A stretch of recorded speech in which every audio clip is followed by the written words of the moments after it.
Good afternoon, Professor.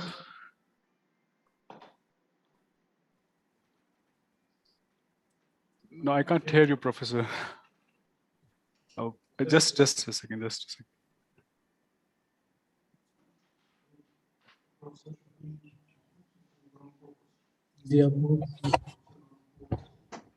Touch me, Professor.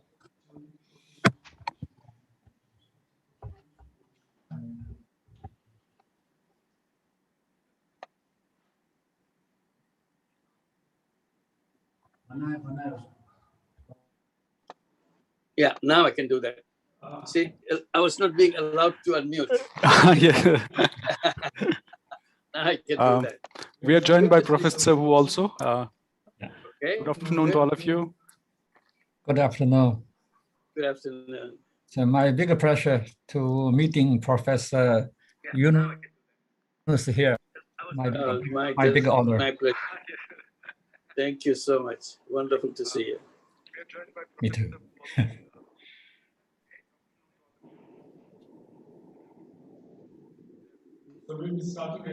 So we'll be starting at 3:31. Since many people are joining us, we will just give 1 minute concession to our. Yes.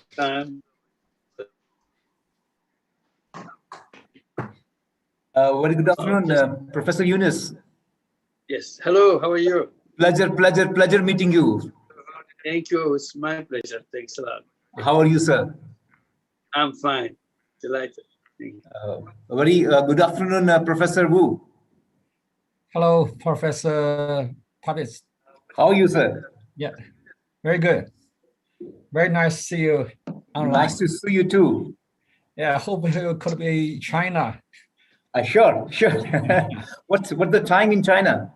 That's the afternoon 6 o'clock. Okay. Yeah.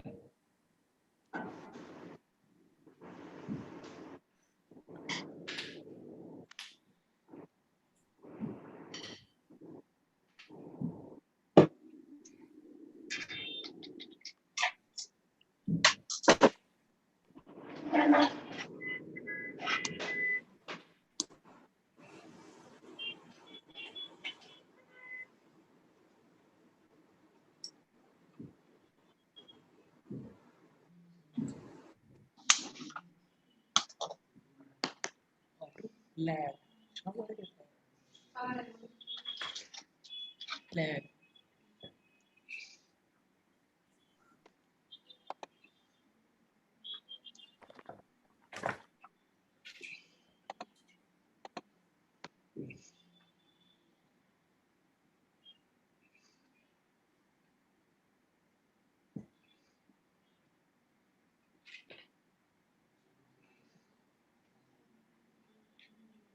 Fires, we cannot hear you. Yes, you can hear me now. Yeah, that's okay. Yeah.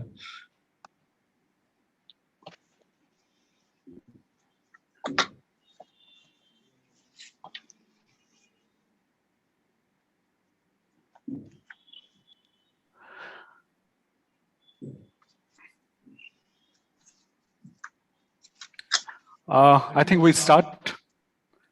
I hope I am audible to you all. Yeah. Right here.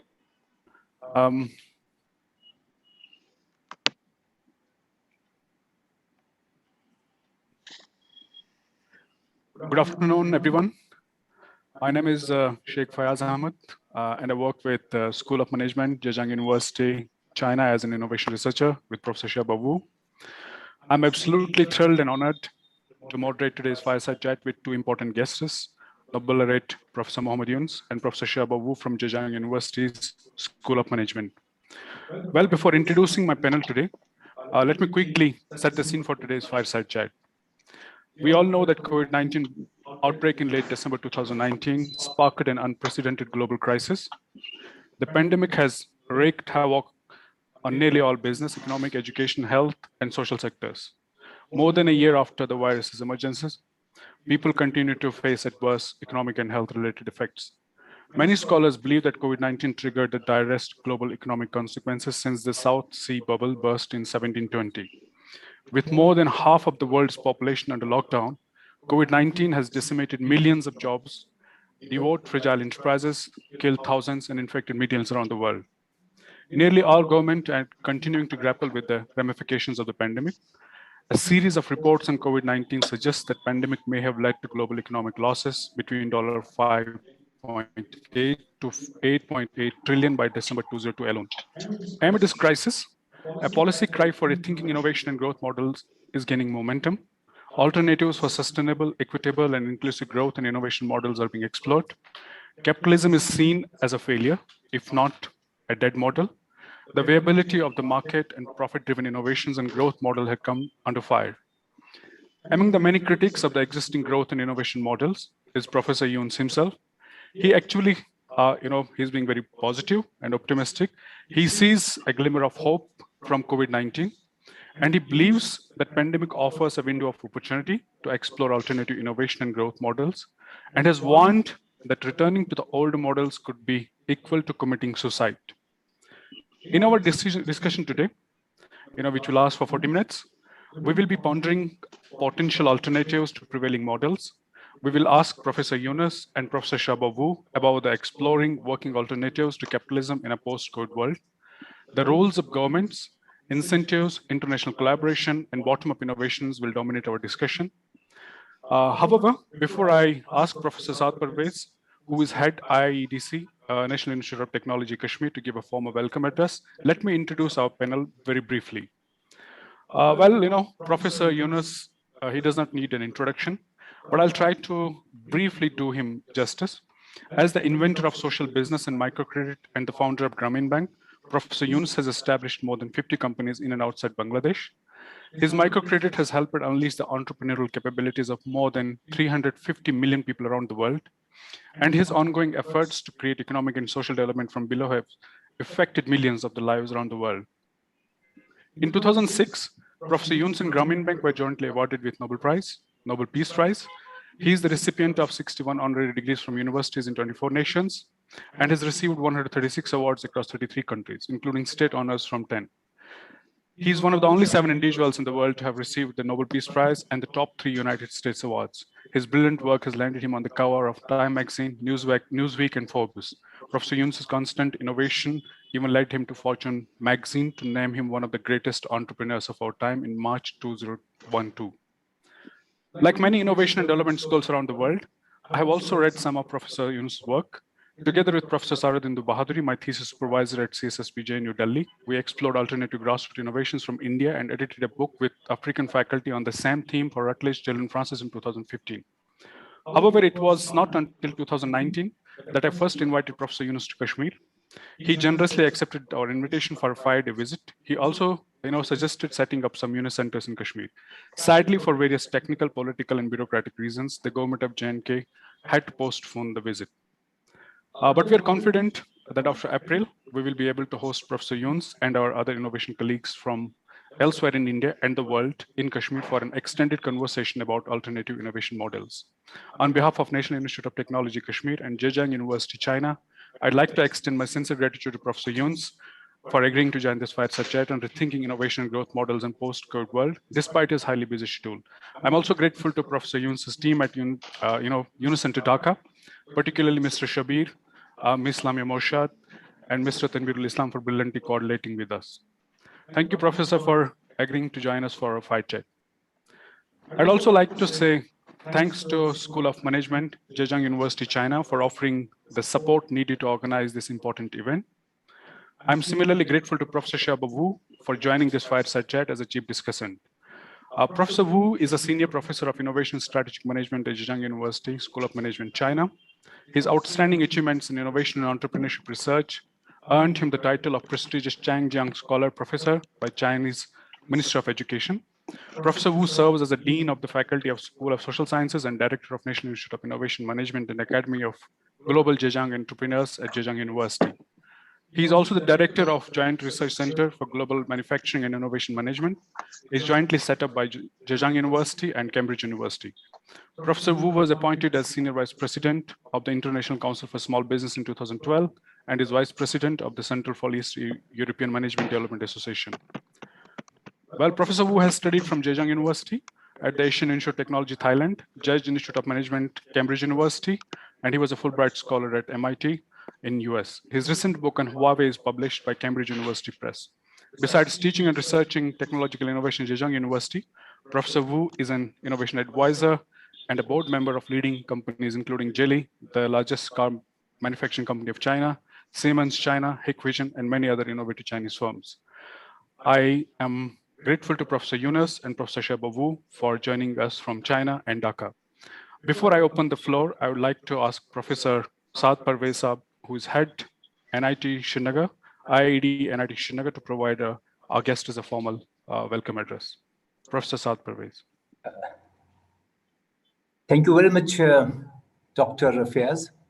Assalamu alaikum and a very good afternoon to all.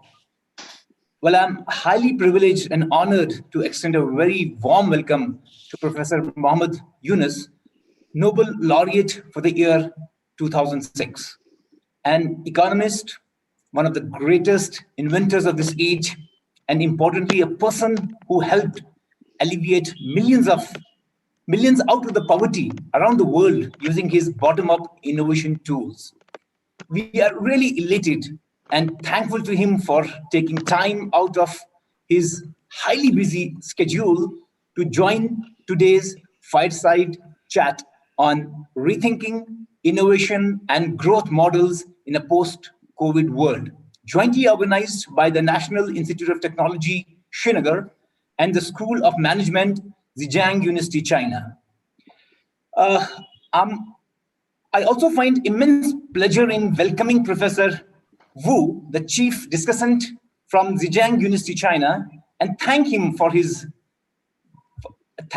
department for collaborating with us and especially helping us in the launching of the new course on technology innovations and entrepreneurship dynamics, which is presently jointly conducted by the Innovation, Incubation and Entrepreneurship Development Center, NIT Srinagar, and the Department of Humanities and Social Sciences. Well, this is the first of its kind course launched in NIT settings in India, and the basic aim is to create an entrepreneurial mindset and self-reliance approach among the youths. Today we are joined by students, faculty, scholars, and development practitioners from around 50 countries, and I welcome all the participants of the event with open arms. I am sure that the next 45 minutes would be a highly productive and a value-added session. I highly believe that collaborations are very vital in today's world, and I hope through collaborations, we would be able to create a beautiful and an inclusive world with love, affection, and care for each other, irrespective of regional, cultural, and ethnic diversities. Knowledge, innovations, technology, and humanity connects us all. And together, let's aim at healing the world and making it a better place for you and for me and for the entire human race. Well, the IIED Center, which I am heading at National Institute of Technology, Kashmir, is mandated to create an ecosystem and an enabling mechanism for local innovations and critical thinking. The objective is to help overcome the crisis of poverty, unemployment, underemployment, education, health, and other such burning societal issues through innovations. We are on a path where individuals' ingenuity could be processed to develop new ways of problem solving, to overcome innumerable challenges, and to make the journey of innovations and entrepreneurship smooth and productive, and to further create a vibrant, dynamic, and a successful model in this region. I look forward to your assistance, handholding, and mentoring. I'm sure that after the pandemic crises are over and good times are back, we would look forward to host Professor Yunus and Professor Wu in this beautiful valley of Kashmir. I once again thank you for being a part of this important fireside chat. Thank you so much. Everyone, I now request Dr. Fayaz to please moderate the rest of his section. Thank you all. Thank you, Thank you. Professor Saad Pervez. Thank you, Professor Yunus, Professor Wu, and all participants. Well, we have collected a select number of questions. We will divide them between Professor Yunus and Professor Wu. So, of course, I'll begin with Professor Yunus because I don't know why he sees a glimmer of hope from the existing COVID crisis. Well, Professor, we'll start the discussion with the title of today's fireside chat, like, rethinking innovation and growth models. My question is like, you believe that COVID-19, it offers a window of opportunity to explore alternative innovation and growth models. Why do you think that COVID-19 has upended the existing development and innovation narratives? And why do you believe that returning back to the old models will be equal to committing suicide? It's in your terminology. Well, thank you. Thank you, Fayaz. First of all, thank you for inviting me to this wonderful Kashmir Valley. I wanted to do it physically. I was very much looking forward to it. Somehow I visit every other part of India, but the one I always wanted to do, I never made it. So I'm very happy that at least I'm doing it virtually. To see your faces and get a chance to talk to you. Thank you, Professor Saad, for giving me this opportunity. About the pandemic and all the things that happened because of the pandemic, one aspect that I try to focus on and draw attention, that we knew that whatever economic system we are following, it was creating a massive problem and it's getting more and more acute. So the system that we trusted and we followed without any question, leading us to extinction.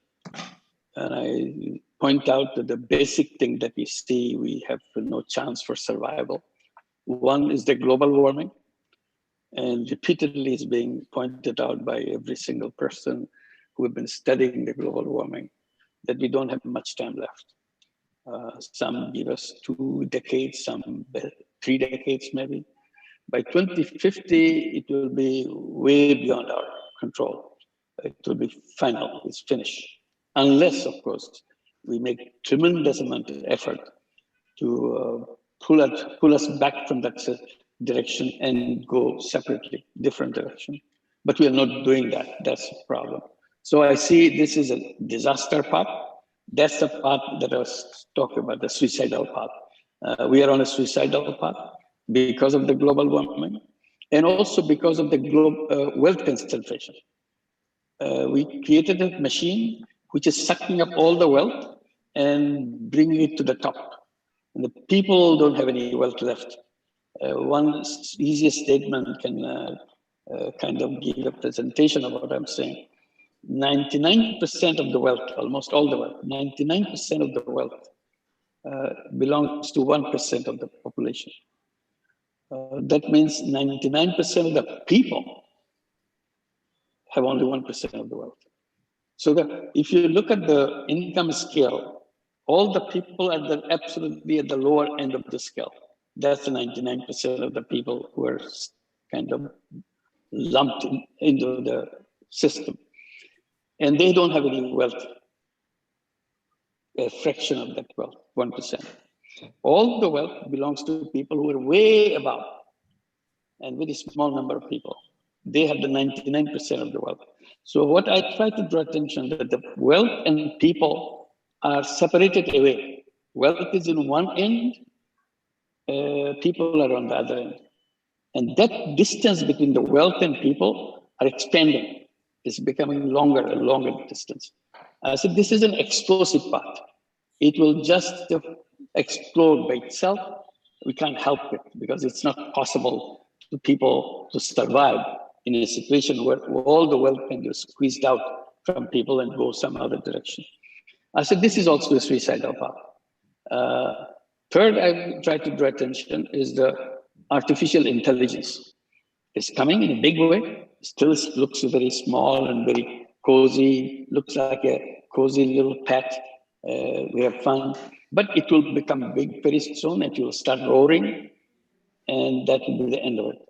What the artificial intelligence is telling us, this machine is better than people. So if machine is better than people, the logic of capitalist system will replace human being by machines. So human being will have no place. I said, human being very soon will become the garbage on this planet. It will have no use. So put all this together, I said, human being has become most endangered species on this world. Its time has come. This is one part. Before the pandemic, this is my narrative that I would try to draw attention to. The narrative, and then the pandemic came. During the pandemic, I said all the bad things that we have in the system.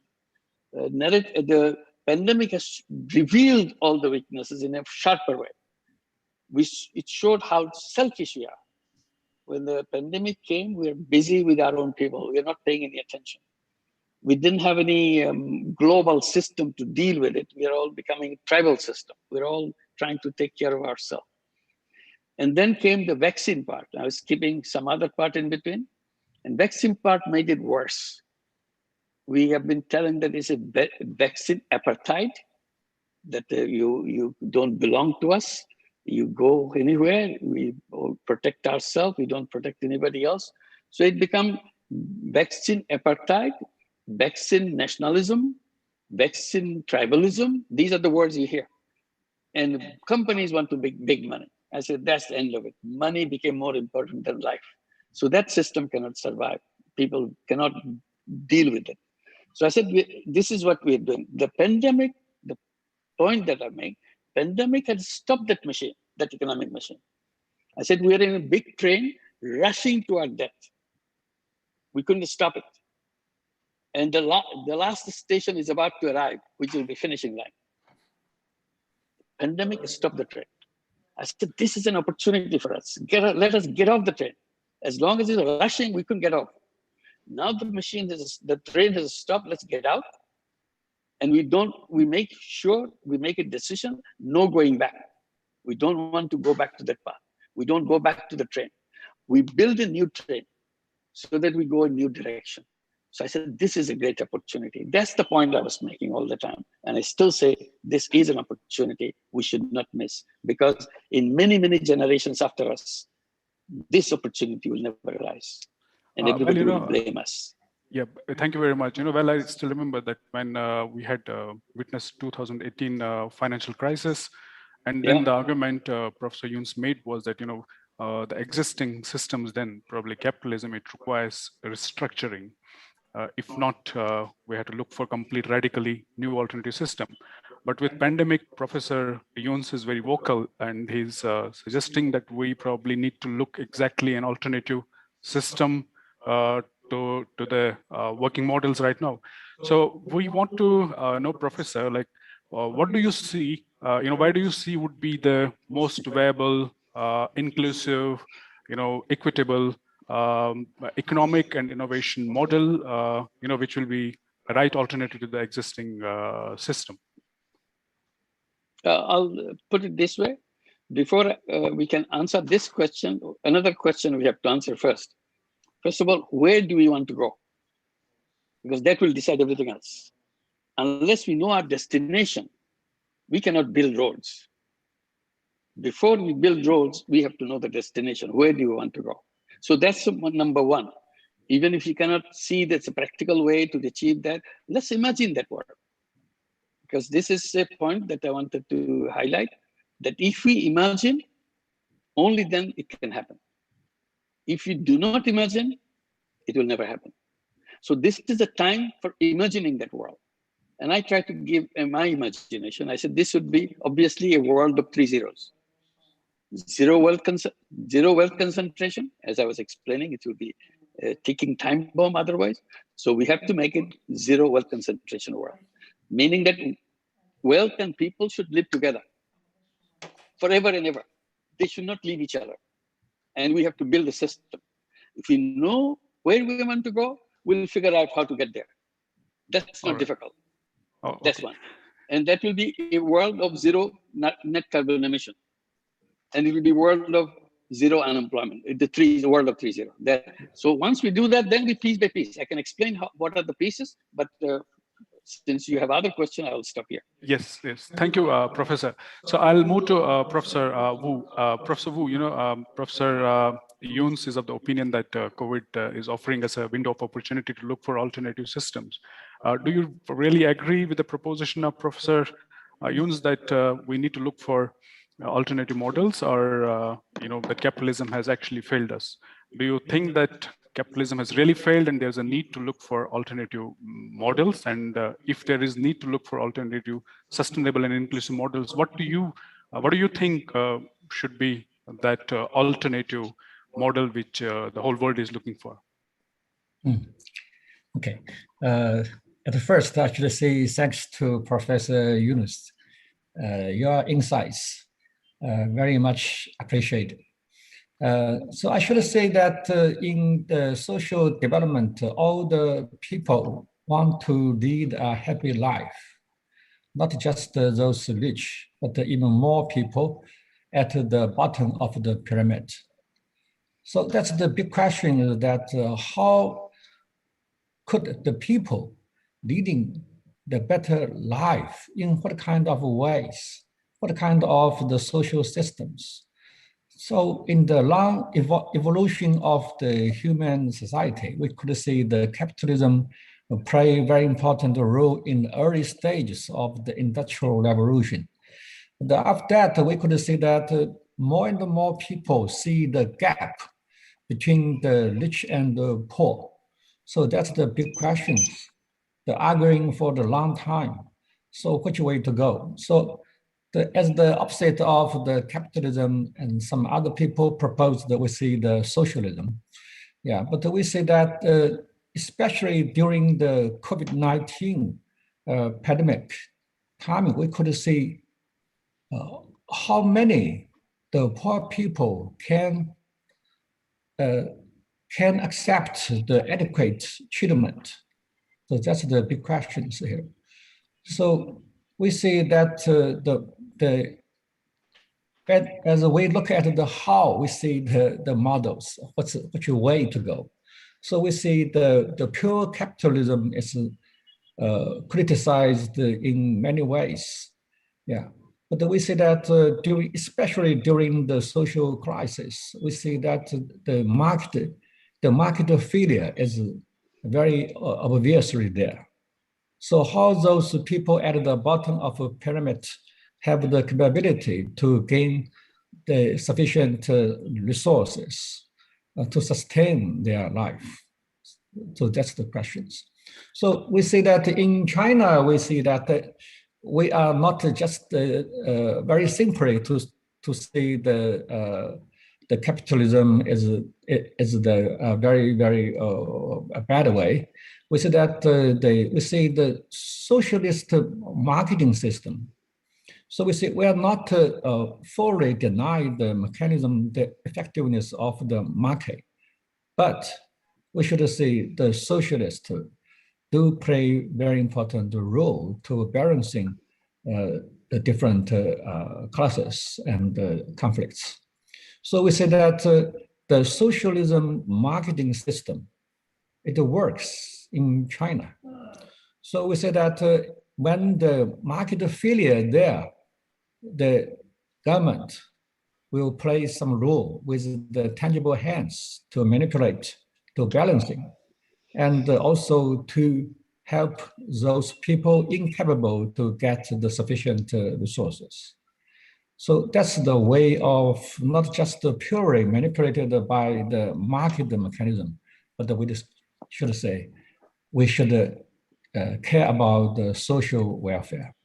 So we see that in recent days, years, we see not just in China, in a lot of countries, we see the social entrepreneurship. Now it's rising very quickly. Yeah, so, but anyway, when we talk about the COVID-19, so we see in such a pandemic time, people cannot deal with the crisis. So we should have the tangible hands to help those people incapable to deal with the crisis.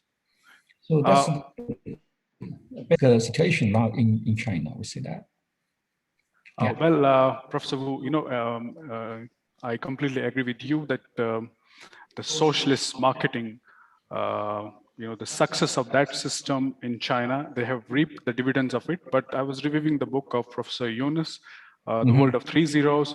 He has talked about socialism, communism, and capitalism. And probably Professor is the opinion that many people have somehow rejected all the three systems. If not rejected the three systems, but he's saying that people have somehow conveyed their displeasure with capitalism because we see the inequality around the world, how people fail to create an inclusive model to accommodate or to meet the pressing challenges. So to Professor Yunus, you have mentioned that one way forward will be social business. Do you really think that social business driven alternative would create exactly the same dynamism and that rigor and the incentives which capitalism or probably socialism has created? Yeah. First of all, I want to mention that social business is just one piece of the entire system that I'm describing. So we can describe this little piece, but first of all, why do we want to abandon the old system? What is the need for abandoning? Can we not repair it? Can we not reform it so that we can get over it, whatever the problem it has? Of course we can reform it. Of course we can improve it. That's what we have been doing all these years. We keep on improving it, keep on adding things. But still, we couldn't fix it yet. Why is it now so in a desperate situation? That's what I was trying to explain in the beginning. Desperation comes because we don't have time. Because we'll be over. The time is over. We are just about in the finishing line. As I said, we are the most endangered species. If we had time, plenty of time, unlimited time, we could have fiddled around, try to prove it, and so on. I draw the attention by saying that we are right now in a situation where we are in a burning house. Our house is burning. That's our global warming. And inside the house, we are having a big party without recognizing that the house itself is burning. And without recognizing that through our partying, we're adding fuel to that fire. So what we are doing inside is also making the fire worse. In order to save ourselves, we have to do something drastic. And so that drastic thing is not about repairing things, is abandoning it and see if quickly you can make a different one. So that different one, we have the same basic issues that involved what made this whole system of capitalism fall apart. You mentioned about inequality, income inequality or wealth inequality. And I don't see any inequality at all. When I was describing wealth situation, it was not a question of inequality. Simply wealth is not with us. It's not inequality. If you have it, I have it, this inequality. We don't have it. All the wealth is somewhere else. I said it is disengagement between people and the wealth. And that's the problem. If we have all the wealth with us, some have a little bit more, some a little bit less, that will be inequality. So we are describing it in the wrong way to give some consolation to us. We are in a safe house. It's not burning house. It's a burning house. That we have to admit. I said, when does it start? It started in the basic principle, very concept of, beginning of the concept of economics. The assumed human beings is someone who is driven by self-interest. And that is the beginning of economics. I said, that very first step is wrong. Human beings are a money-making robot. When you say self-interest driven, meaning maximization of profit. So the whole world is built on the maximization of profit principle. There's nothing else. I said, that's where we go wrong. Human beings are driven by self-interest and also by collective interest. We never added this into the case. The moment we add this into the human being, we have a different world. And that is the beginning. Then you can follow through. One is my interest, maximization of profit. Another is my collective interest. I want to see things happen collectively. I want to stop global warming. This is collective interest. Personal interest will never stop global warming. But we left it to the personal interest, saying businesses somehow will stop. Businesses don't stop global warming. They fuel the global warming. They make it worse every day. So we have to find another part of ourselves is a collective interest driven. That's where a business, not to make money, but to solve problems. That's what we call social business. This is based on collective interest issue. So this is the beginning. Then you go to other aspect. The other aspect is a capitalist system saying all human beings have to have jobs. Entrepreneurs are only few people who will be creating jobs. I said, that's a shame. Human beings are not born to become job seekers. They are not here to become robots, to be dictated by somebody else. We are free people. The moment you accept that freedom of human being, you recognize human beings as an entrepreneur. You redesign the entire economics. If in your school, in your class, in your course, you tell your student that you can be a job seeker or you can be an entrepreneur. You see how different these kids will be. Because then how do I do it? Where do I do it? Because the present world is not prepared for it. The whole system is built for you to work for somebody. And I said that created the wealth concentration. Because those few people who are the entrepreneurs, we work for them. Billions of us work for them. We are the mercenaries. We go and fight for them, make the profit and hand it over to them. And they give a tiny little thing called salary and wage and so on. We are happy. So they get all the wealth. And we are the one who are responsible for it. If we didn't work for them, they won't be taking away the wealth. If you, I, and everybody became entrepreneur, we'll be collecting our own wealth. The wealth and people will be together. So this is again wrong principle. All I'm saying, give people options. This is not something you're imposed. Somebody's imposing. It's not a government imposing or some political parties imposing on you. It's nothing like that. You decide what you want. This is your choice. And if you want to be job seeker, go ahead. But you have an option. You can be entrepreneur too. But as a system, we have to build the options so that people can catch it. So that we build a banking system for that. So the present banking system is designed wrong way only to finance those few entrepreneurs who will be taking the wealth away. And they are the facilitator of that process. So these are the things I'm just pointing it out. So you, as a whole, you decide one by one, step by step. Thank you. Well, thank you, Professor Yunus. I'll directly quickly move to Professor Shababu. As we have seen, social business has impacted more than 350 million people around the world. It has helped lift people out of poverty, and it has helped break the shackles of many million around the world, the poverty shackles. So do you have such a social business model in China? And what, probably, the success stories or some insights which you want to share with us, like if there is something called social business model, which is lifting people out of poverty in China also. Yes, actually, there are a lot of cases in China. You see, the social business not just benefit the 300 million people, but even more people in China. Yeah.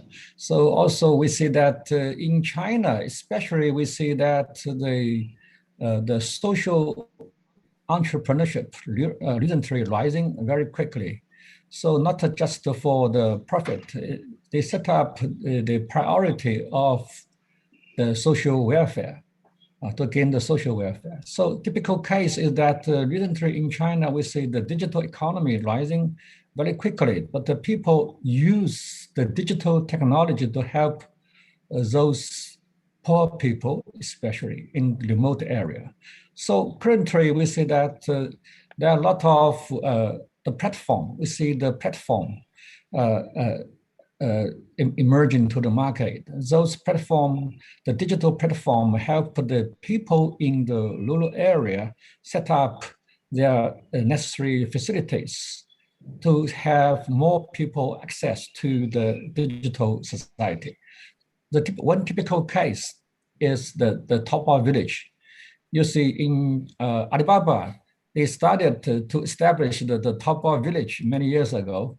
So in those poor area, remote areas, help the village to have Taobao station, install the necessary facilities to help the people in the village getting to the Taobao station to access to outside the world.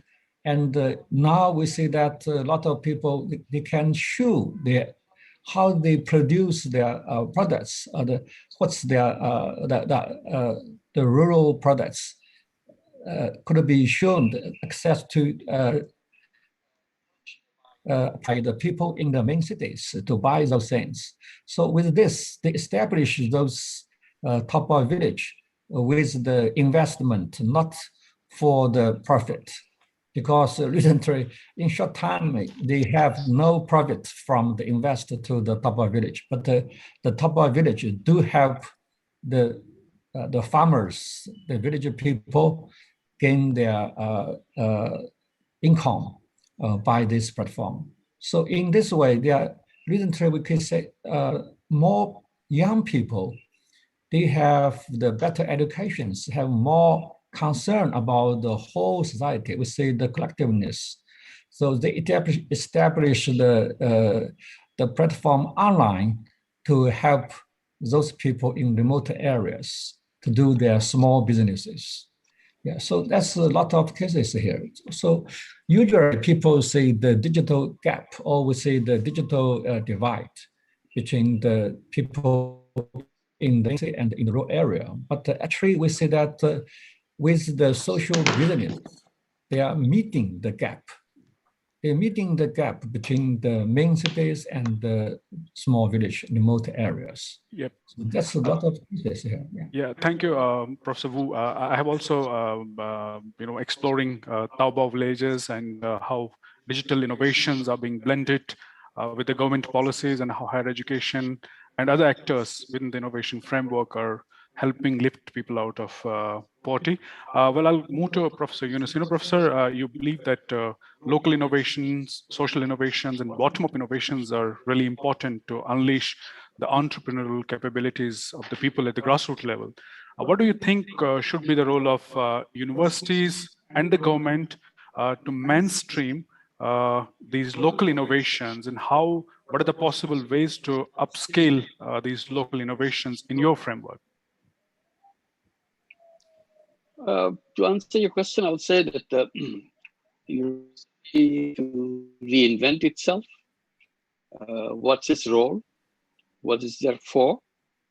One way university can explain their role as being the institution which hands over all the accumulated knowledge of the world to the new generation.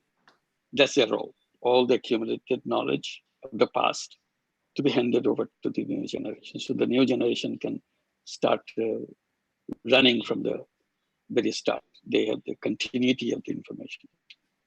Another role is not only hand over, also point out the weaknesses in the system. It's not, you have not fixed it, but you see these are the weaknesses felt.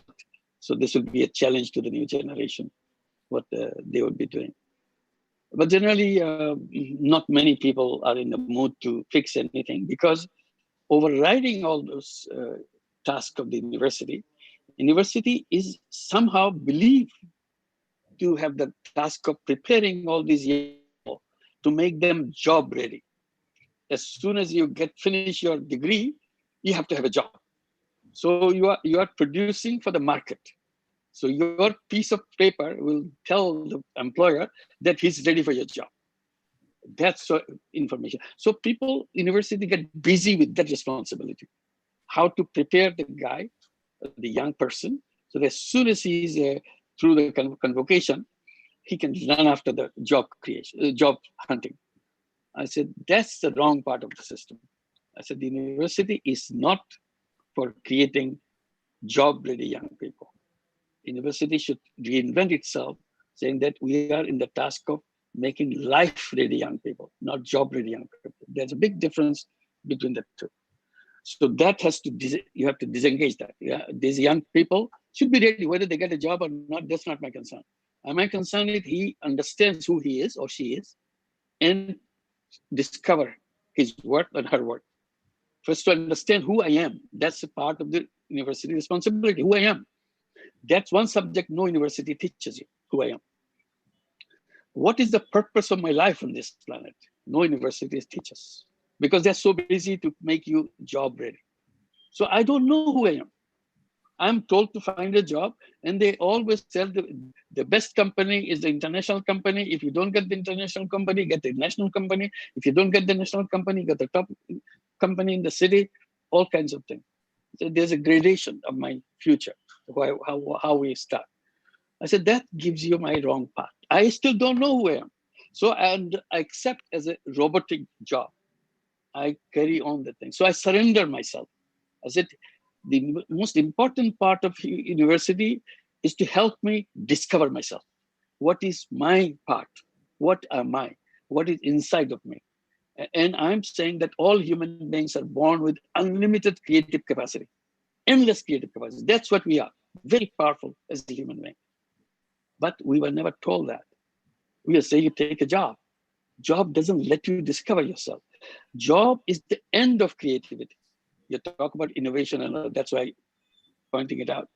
Innovations and all this comes when I know myself, when I'm free. Innovation doesn't come under the direction. Of course it will come because that's part of my job. That's another kind of thing. I'm not using myself. I'm only satisfying my boss, people who are sitting on top of me. I'm not satisfying myself.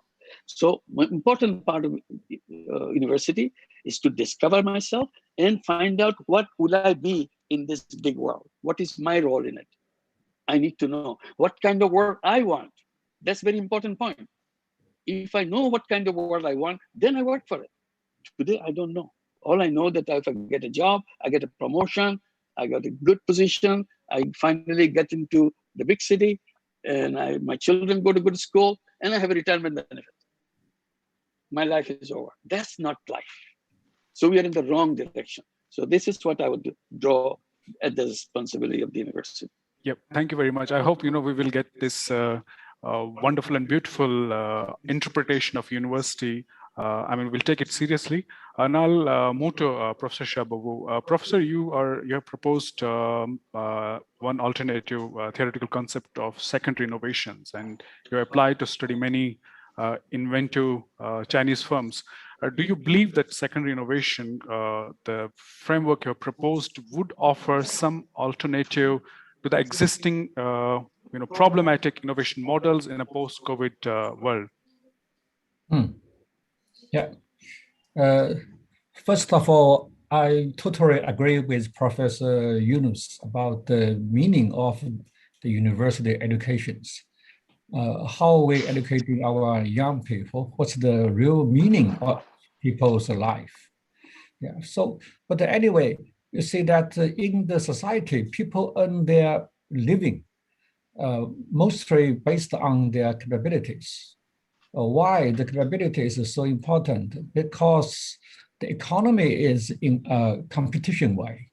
So how to meet the people's needs in an effective way? That's the key for it. So why the poor people poor and the rich getting richer? The most important thing is that the capabilities, I think.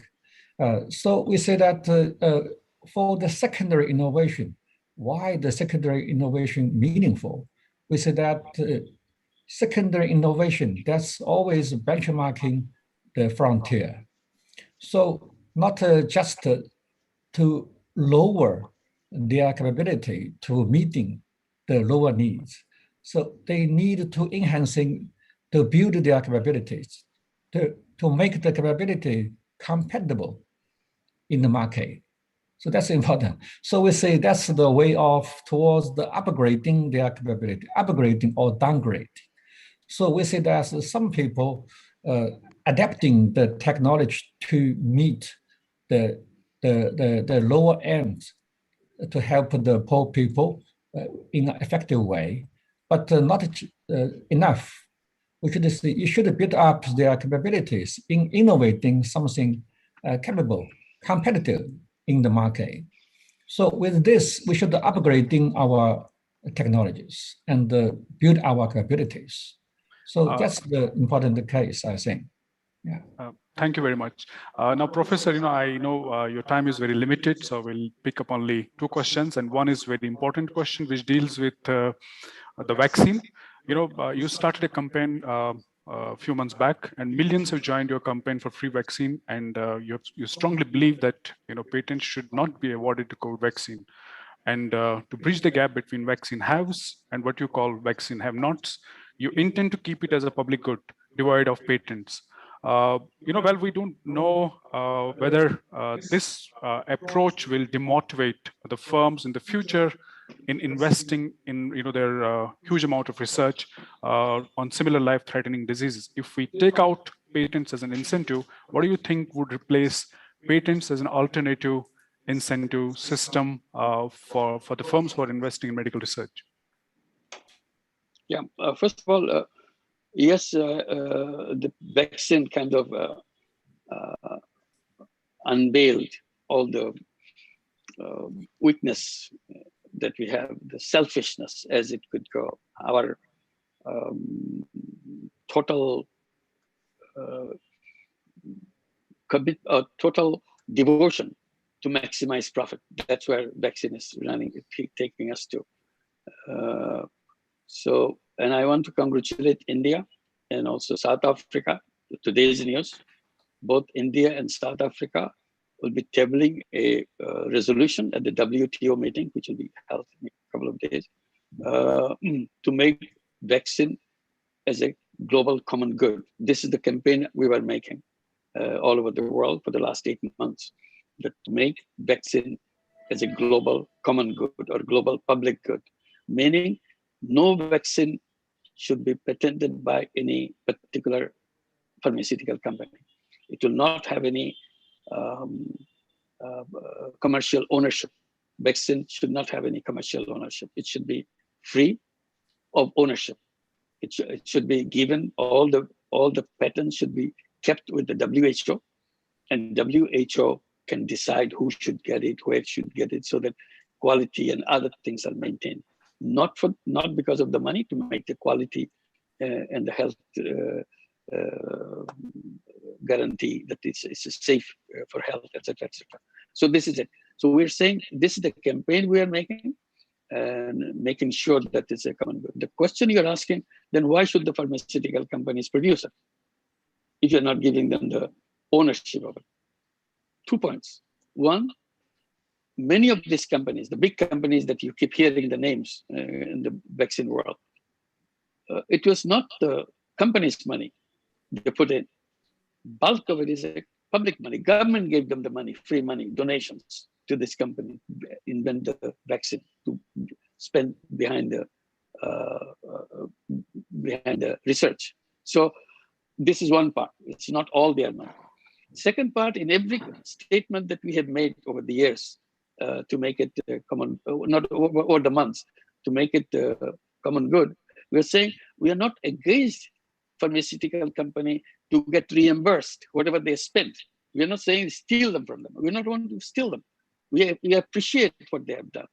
We want to reimburse every penny that you spend. On top of it, we want to give you fair profit. Take it, but give away your right on the thing. They don't want to do that. They want to keep it because they want super profit today and continue to make profit over years. That's the reason. So we said we want to compensate you in every way. We have a neutral body who will be deciding which will be a fair return for everything they have done. On top of, after we have paid all the money that you needed, we give you a national award, a global award, that you have such a wonderful thing you have done to the world. We celebrate you. We give you a prize. And we stand, whole world will stand and applaud you on a particular second, on a particular moment, to applaud you what you have done, as our gratefulness to you that you have done it. But we don't want to give you the ownership of it so that you can exploit people. And I said, as I was explaining, it's like people drowning in pandemic, and some companies have the boats. Now with those who can take the people, drowning people into the boat, they're saying, I will give this space in my boat to the highest bidder. So I said, that's not possible. Life cannot be transformed into a commodity. This is a life versus death. Here, everybody has to have equal chance. And if you cannot just keep it to yourself. So that's why vaccine apartheid word was invented. That is a vaccine apartheid. You make it for yourself and you deny everybody else. So coming to your point, we are not saying that they should not get it. We said they should be given all the expenses covered, is a guarantee. On top of it, we'll give them a global recognition for them, for their company, what a service they have made to the whole world. And this is it. So they should not be able to complain that we have been deprived of our rightful thing, that we spend money. We'll encourage you, next time you want to do the research, we'll be the first one to come with money. Please do the research for the next one. That's not what the problem was. Problem is they don't want to give up their patent right. So I'm very happy that hearing the news, listening to the news today, that India and South Africa will be the two countries who are sponsoring this proposal to make this as a global common good or global public good, meaning that it should belong to the WHO. Yeah. Well, I completely agree with you, Professor. But if I look at your book, The World of Three Zeros, citing the case of SDGs, Sustainable Development Goals, you have appreciated the world powers and United Nations, that how the international collaboration has worked out very properly. You believe that the world powers can collaborate to solve the pressing human problems. However, as seen in the COVID world, the global cooperation actually fizzled out. The pandemic response is starkly lacking, primarily due to the ineffective global collaboration. Do you think in a post-COVID new world order, we would be able to have a meaningful international collaboration? So I'll ask you a counter question. When will we learn if we don't learn from these examples one after another? We will learn when we are all dead, which will be too late to learn. So this is a good chance, good opportunity to learn. That's what I'm saying. COVID has given us a wonderful opportunity to discover ourselves, that how damaging we are to ourselves and how protective we could be for ourselves, so that we can make a new world for us. And we have the ability to do that. And I try to remind particularly young people, and I'll do it now too. I said, nothing is impossible for human beings, nothing. So we have to have faith in that. Nothing is impossible for human beings, provided, that's the important part, provided we make a decision to do it. If you don't make a decision, nothing will happen. So we have to decide what we want and then act on it. And it will happen. There is no escape from that. The human being has the capacity to make things happen. And that capacity we have to use. And that's what the university is all for, to make all the students, all the young people believe as a human being, each one is a powerhouse. Each one is capable, each individual, not collectively all our alumni are not like that. Each one that I see in front of me in my class, each one of them can change the whole world simply if he or she wants to do it. Okay, so one last quick question to both of you. Professor Shabovu, what are the key innovation and growth lessons which world can learn from China? Because there are many reports that China was very quick to stop the spread of COVID virus, and the systems which you have built over the period of time. What innovation lessons are there for the world from China? And to Professor Yunus, sir, what would be your message to all the students, young entrepreneurs, and energetic people who are watching you and listening around the world? Professor Wu. Yes, actually, I agree with Professor Yunus that young people, especially, we should share the same ideology to say that's the common destiny for the human being, for us to share. Yeah, but anyway, to our regret, to see that the world is organized by different interest group.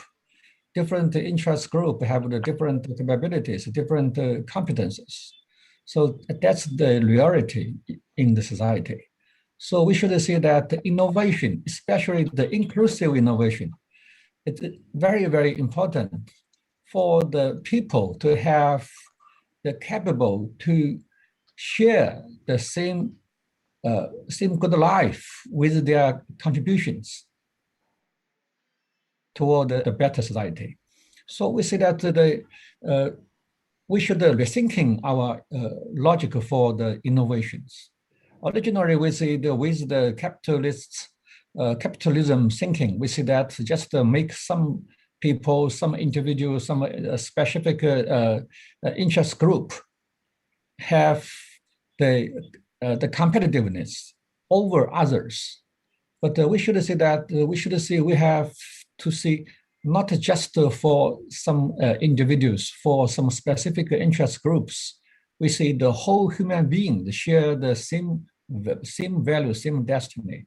So we say that the innovation, the thinking, innovation should not be just dominated by some leading companies or the superpowers. We see that should be the common things for all the people. So we should adjusting our policy making, the thinking. The starting point are very different. So that's my words. Thank you, Professor Wu, for this beautiful wish. And Professor Yunus, what would be your last message to the young people listening to you around the world? Thank you. I'll make it very simple for the young people. First, to know that the most powerful people in the whole world right now, and not only that, they are the most powerful young generation in the entire human history. It's not just for us; it's all entire human history. Present young generation is the most powerful generation, not because they are smarter than any other generation, just because they have tremendous power of technology in their hand. No other generation ever had. So with that technology, with their power of what they are as a human being, they can transform the world in absolutely quickest possible way if they want to do that. So I'm just encouraging them to understand how much power they have, believe in their power. If they believe in their power, next question they should be asking, what am I going to use this power for? I have the power, but no, I must know what is the use for this power. This is what my job is. This is my role is. So this is the most important thing. One suggestion I'll go and I'll give and I'll stop. I said, your first thing you do, now that you have the power, imagine the world. You don't have to do it. Just imagine the world they will love to see. Just imagination. Make as wild as possible imagination, because imagination is more powerful than technology. You wouldn't believe it, but it is true. Imagination, but just imagine, keep on imagining that. If you imagine, it will happen. If you don't imagine, it will never happen. So imagination is the power. So go ahead and imagine, and don't put any constraint from any side, neither from your teachers, neither from your parents, not for your government, not for religion, nobody. Feel absolutely free. What you are as a human being, you do the world that you want. This is the world I would see. And create it in your imagination and believe in it. If you believe in it and you start acting on it, it will happen. Thank you. Thank you, Professor Yunus, for this lovely discussion. Thank you, Professor Wu, Professor Yunus, and all the participants who joined us from different parts of the world. It was a wonderful 45-minute discussion. You know, we are very sure and very optimistic that we're hosting Professor Wu, Professor Yunus in Kashmir, I'm sure, after April. The proposal is very much there. And I'm sure Professor Yunus suggested us long back that he's going to set up many centers in Kashmir. We are still with that idea because I think, Kashmir is a fragile place, a vulnerable place. We need beautiful people like Professor Yunus, Professor Wu to come and guide us and mentor us and to create beautiful opportunities for people around the world. Due to lack of time, we have to end the meeting here. But before I close the meeting here, I want to express my gratitude to Zhejiang University, China, Youth Center, Dhaka, National Institute of Technology, Srinagar, STC, Srinagar, and Rahim Greens, Srinagar, for working in tandem and making this meeting a success. Thank you very much, and see you again. Thank you. Thank you. Khuda Hafiz. Thank you. Assalamu alaikum. Khuda Hafiz. Bye-bye. Thanks to Professor Yunus. Thank you. Thank you very much. Thanks to our audience. Thank you so much. Yeah. Thank you. Bye-bye. Thank you. Bye-bye. Bye-bye. Bye.